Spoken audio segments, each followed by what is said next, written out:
How's it going, everyone? We are here for some Week 15 salary exploitation. As I just informed Jason before the show, it's either going to be our best one or I'm going to pass out. And, the clock's ticking, Jason. I'm on no sleep, working on the draft guide through all hours of the night, and we'll see how this goes.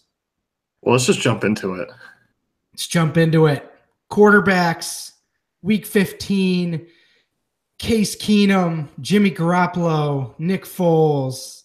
Here we go. How about that threesome? And you know what I was thinking? I've been watching Mad Men all day as I've been writing. And Jason can vouch for me. I'm a pretty bad procrastinator, but can't we just all live our lives like the Mad Men theme songs playing in the background? Wouldn't we all be so much more confident and mischievous and cheating on everyone? And also, you and I putting away packs and packs of cigarettes during the podcast, Oh yeah.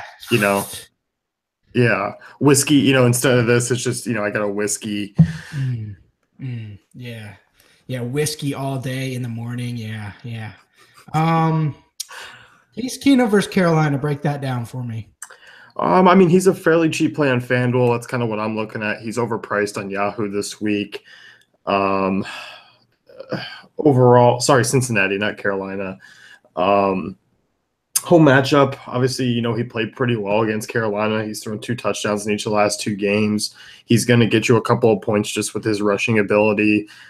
I think 6,100 on DK and 74 on FanDuel are fairly average price for him. I think Keenum will go overlooked this week. He's going to be another guy that I do target. And we saw Cincinnati's defense with the injuries.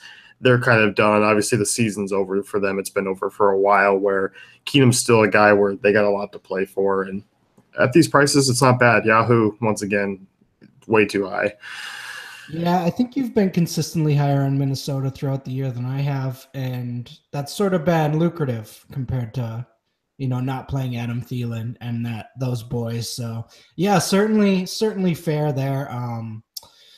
Nick Foles against the Giants. I think this game is going to be one of the biggest topics of the week. I guess we'll break into that. And you didn't mention Nelson Aguilar. And I'll just say that if you watched what Nick Foles was doing when he came in, it was all short stuff.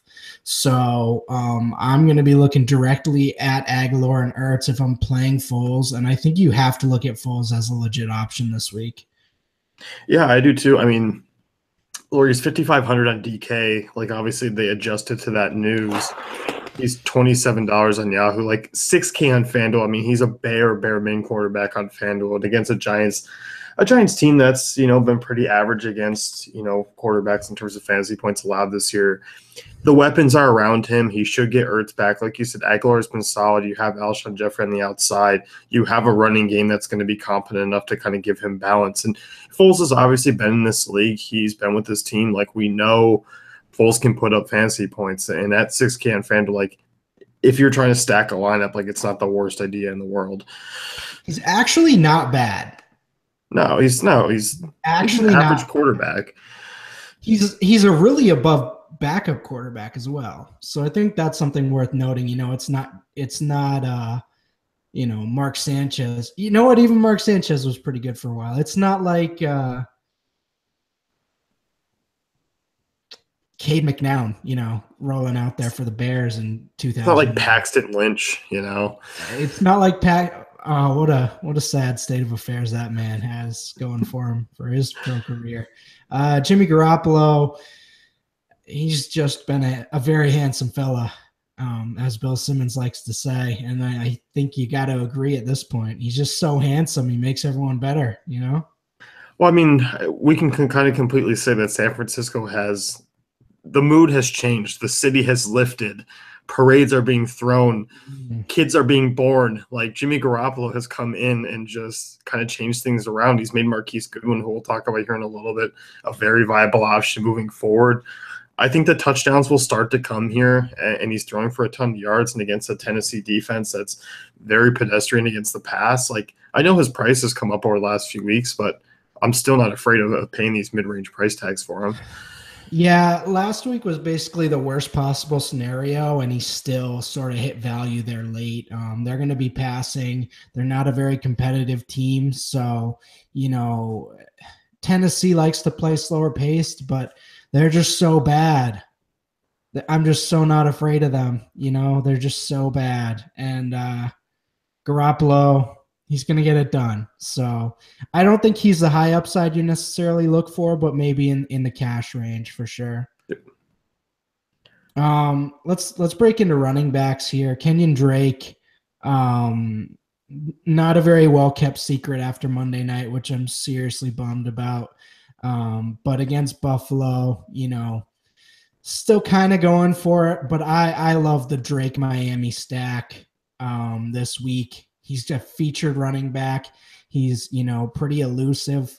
And he's getting those high equity touches, especially in the passing game. So, I mean, if you want to add something there, sure.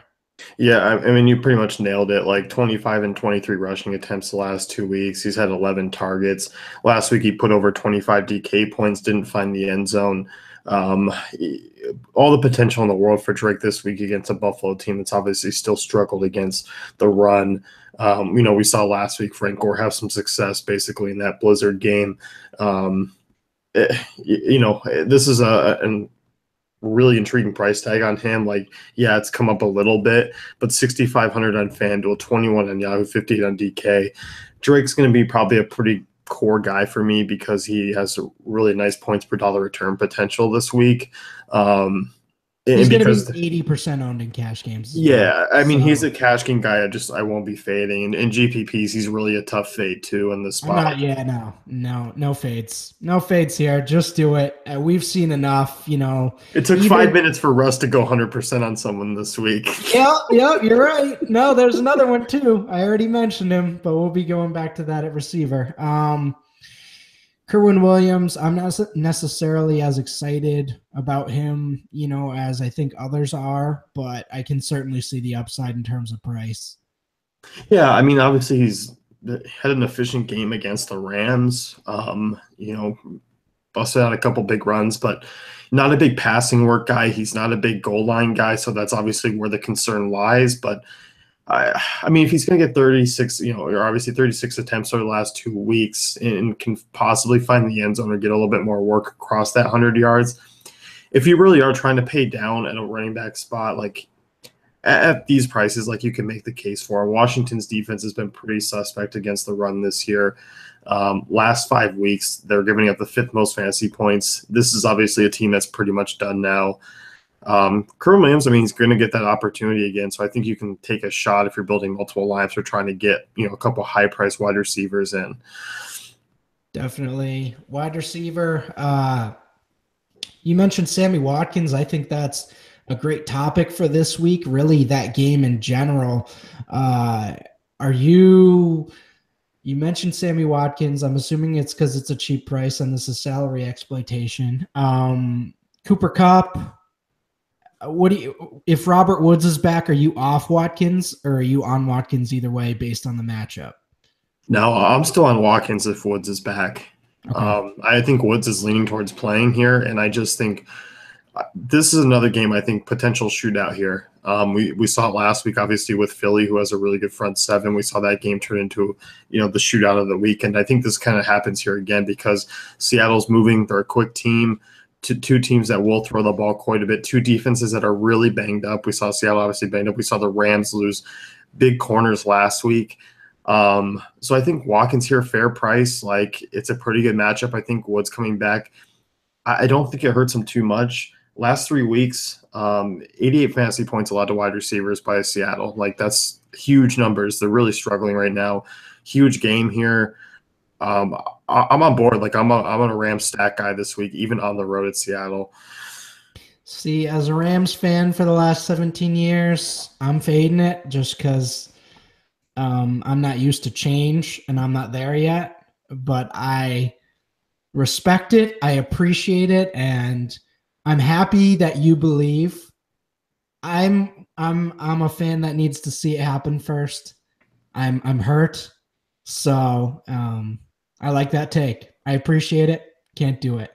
You mentioned Randall Cobb here. If Aaron Rodgers is back, I think that's a very interesting play. Obviously, Cobb has suffered immensely without Rodgers, but if he's back, he's that top end slot option that was perennial top 10 guy for a few years there. Yeah, he was, and he caught all 8 targets last week. I mean, obviously, I think that's something that's worth noting. Even if Rodgers does sit, the Panthers over the last 3 weeks have allowed the most fantasy points per game to wide receivers. This is the same spot that we saw Thielen in this past week in the slot. Not that obviously Cobb and Thielen are far apart right now, but with that being said, I think obviously Cobb can be looked at in the check down option because I do think the fact that Carolina will be able to move the ball at home on this Green Bay offense is going to put more focus on Hundley being able to have to throw the ball. I really just think at this point, Jordy Nelson's the one who's completely lost and out of the picture. I think Cobb and Adams are the ones, and more so Adams this week, but I think Adams is obviously going to have such a larger focus on him with the defense that Cobb could go a little bit overlooked. Yeah, Jordy Nelson's kind of like when Don got put on leave, and that's later. You don't know about that. Well, cat's out of the bag, gets put on leave in one of the later seasons, and he's just sitting there like, man, I'm old now. This sucks. That's Jordy Nelson. So it's pretty terrible. Marquise Goodwin, obviously cash game option at this point. We see he's Jimmy's favorite option, really, against this Tennessee secondary. What's your take here? Yeah, I mean, 20 targets over the last 2 weeks with Garoppolo under center, 14 receptions, over 100 yards in the last game. Nearly just missed it the other game. Even at higher price tags, I'm still going to be looking at Goodwin this week. I think you can look at a Garoppolo Goodwin stack. If you want your exposure, I think Goodwin's a good way to get it here. Tennessee, quiet secondary, nothing that I'm really too afraid of. Goodwin's earned it, man. Definitely. He's no slouch either. They got him off the scrap heap, but it was like he was a third-round pick, Who didn't they get off the scrap heap this year? He's got that pedigree, so I appreciate that. Tight ends, basically for me, it's a non-fade week, but you threw Vernon Davis down here. What's your take? This is the worst tight end week I've ever seen. Other than Gronk. Yeah, but I mean, still, this is the worst tight end week. And I mean, unless Ertz comes back, that's really the only thing. Like, if Ertz comes back here, then I'm all aboard the Ertz train for me. I like Ertz over Gronk, actually. Fair enough. I think it's a great matchup. I like Trey Burton as well. I was talking about those slot targets. Aguilar's the nuts for me this week, in my opinion. I think he's, a lock, but that's just based on his second half with Foles. Obviously, that can be fluky, but I mean, based off what we see, I think it's going to be all short targets. So I like that. And I mean, you can go with Delaney, you can go with that Evan Ingram, but yeah, man, Vernon Davis, tough to trust with that offensive line is the only thing. It really is, and it's more the fact that he's actually 3,900 on DK, like in $12 on Yahoo. 58 on FanDuel was a little steep for me. Obviously caught the touchdown last week against the Chargers. He saw 7 targets. Hopefully that can kind of continue here this week. I mean, Arizona should be able to take out some of the wide weapons with their cornerbacks. It just sucks this week. I mean, trying to find a value, Davis was pretty much the closest thing to it for me, unless, Zach Ertz misses, then you can look at obviously Trey Burton again. Right. Defenses, you mentioned New Orleans, who I think is going to be my top defense, and I'd imagine they're going to be super high owned. Obviously, the Jets without McCown. We might be looking at a Christian Hackenberg second half, which I'm licking my chops for, Yeah, if you were telling me that I was going to get a Saints, top 5 secondary against Bryce Petty and Christian Hackenberg, sign me up. There's a reason why DK put him at 3,900. They're really reasonably priced on FanDuel at 46. I'm going to be looking at New Orleans quite a bit here this week. Home matchup, getting healthy again. Definitely. Carolina versus Green Bay. That's a tough one. Break it down. Well, I mean, if Rodgers sits, is it hard? Like Carolina at home against a Brett Hundley team that his only good game came against the Browns' bottom 5 secondary. No, but You know, Green Bay still has I don't know what it is, but like they're a horrible team without Rodgers, but they still have like this imprint of a decent team. It's so bizarre to watch them play because they have no good players offensively. People like Jamal Williams, the 3.0 yards per carry per game guy. I mean, I don't know what people are seeing. I guess they like how he runs straight into defenders every play, but you guys can have fun with that. I've seen that story before.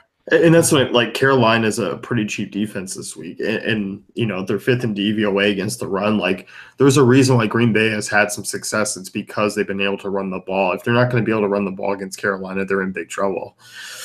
Absolutely. And I mentioned Miami.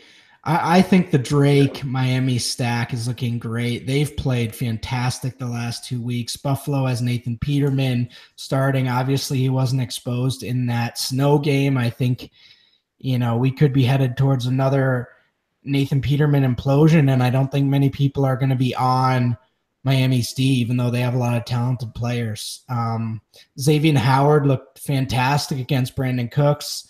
Obviously, Cook struggles against bigger corners, but I think Kelvin Benjamin could run into the same problems. And, if they can shut down the run, I think we're looking at a big day. Yeah, I didn't really listen to anything you just said right now, but I agree. Okay, I like that. I like yes men, just like Don Draper. Actually, it is a good play.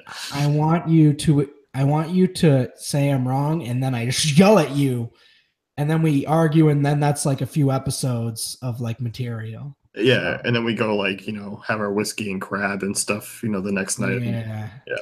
Yeah. All right. Well, this was a fun, not quite as entertaining as I wanted it to be. I didn't have as many crazy things happen, but I guess that's a good thing. We kind of got the info out there, shoved it in their faces, punched them in the mouth, shut the door, and now they got their values, and we're ready to go to the slate breakdown tomorrow. Yeah, if you're awake. Yeah, we'll see. It might be who's that guy that grows the beard and sleeps on the tree? Johnny Appleseed?